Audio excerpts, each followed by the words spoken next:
Bonjour Claude. Salut. Alors, dis-nous un petit peu ce que tu fais, ton rôle dans l'association et puis ton activité, puisque tu consacres un peu de temps pour nous et pour ton travail tous les jours. Dis-nous, voilà. Eh ben, moi je suis donc membre de l'Union Boulliste depuis que je suis revenu sur le secteur il y a 8 ans. Et je travaille avec Jean-Pierre Rioux dans cette association. Et qu'on est bien content d'ailleurs parce que ça marche de mieux en mieux et on essaie de faire des choses de plus en plus grosses, d'où l'intérêt pour le mondial de Bretonne. Et puis autrement, j'ai créé ma société en arrivant sur le secteur il y a 8 ans. Je fais donc beaucoup de rénovations en menuiserie, plomberie, électricité, carrelage, beaucoup de salles de bain, enfin tout ce qui est autrement pose de fenêtres et compagnie. Voilà, donc je me suis installé il y a 8 ans, ça marche bien. Comment tu te crées ta clientèle? J'imagine que je pense, pour bien connaître la Bretagne, que ça se passe essentiellement par recommandation si tes clients, tes amis te font travailler. Est-ce que c'est comme ça que ça se passe ici? Au départ, quand j'ai créé ma boîte, j'avais déjà un gros avantage de revenir dans le village où je suis né, où mon père a été artisan pendant des années.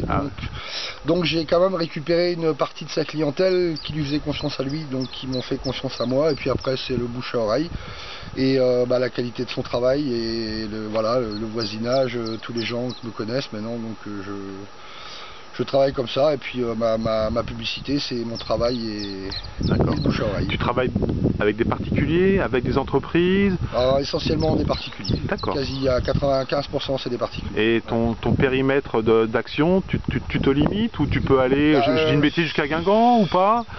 Quelle est ta stratégie?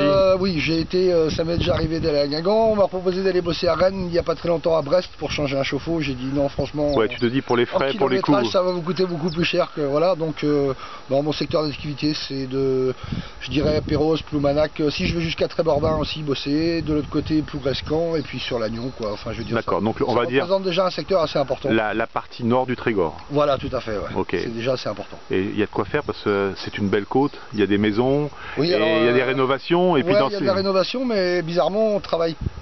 Enfin moi personnellement je travaille très peu en maison secondaire, c'est vraiment que des gens du cru, des gens qui habitent là. Bon, il y a quelques maisons secondaires forcément, mais c'est pas ça la clientèle. On pourrait penser bosser beaucoup plus l'été en fait avec les touristes qui ont des maisons secondaires et en fait pas du tout, c'est les gens du coin qui font mais bon, avoir ton visage serein, tu dois être content, tu as du travail.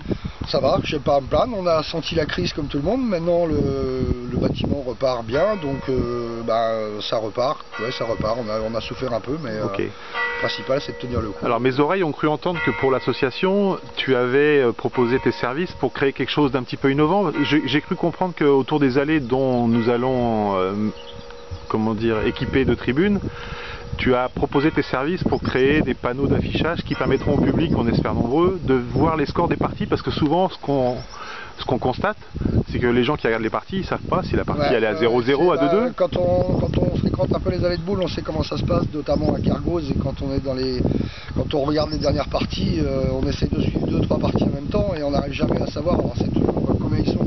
Ouais. Je crois que c'est 6-5, mais j'en suis pas sûr. Et c'est vrai que dans les boules, 6-5 ou 8-8 ou 9-9, c'est pas pareil. Donc on a vu ça pour le mondial, de faire dans les dernières parties, au moins sur les 8 dernières parties, sur le carré d'honneur, d'afficher les scores avec des panneaux assez grands, de façon à ce que le public qui sera en tribune bien installé pourra suivre 3-4 parties en même temps et se rapprocher d'une où les scores deviennent de plus en plus serrés plutôt que de regarder une partie où c'est 8-0, pas forcément intéressant. Et donc les gens vont pouvoir suivre plusieurs parties en même temps et les scores affichés, c'est vrai que ça va être assez important. Et peut-être que Claude Simon avec son partenaire sera peut-être dans les parties. C'est tout le malheur qu'on se souhaite.